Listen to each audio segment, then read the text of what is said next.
Here's a question for you. Do you have trouble remembering people's names? You see them, you know that you know them, but the name is just not coming together. New this morning, John Shumway reached out to a memory expert for some help. So please help us. Oh, I need this as much as anybody. You know, some people, like my wife, are just gifted when it comes to recalling people's names. But if you struggle with remembering names, just know that, well, we've got a lot of company. Often we forget the name as soon as we hear it. The biggest reason that we don't remember people's names is we never heard it in the first place. We weren't listening. We weren't paying attention. He's not being critical. Two-time national memory champ Ron White says it's natural when we meet someone to have all sorts of things running through our brains in both business and social settings. And as you're walking towards somebody, you're thinking, do I know that person before? They look familiar. What do I think of them? What do they think of me? Have I seen them before? What business deals are we going to talk about?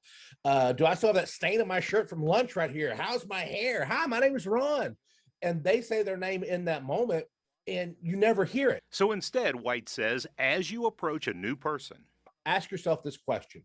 What is their name? What is their name? What is their name? What is their name? That will focus your brain, and the chances of you hearing their name is better. So you have now heard the name, but how do you retain it? There are ways to do that, and we'll talk about those coming up. Sometimes I like to use the trick, have you met my co-anchor David? And then have David introduce himself. Right. And then David gets the name. That person gets to say their name, and then Heather gets to know the name, even though she doesn't really remember it. That is a smart choice, and it's also a very good way. In fact, Ron will suggest the same thing coming up to remember. Introduce yourself or introduce them to somebody else. Right. So is there a gender divide when it comes to this? Actually, there is. Research has shown that women are actually better at this. Men can improve. Some guys are really good at it.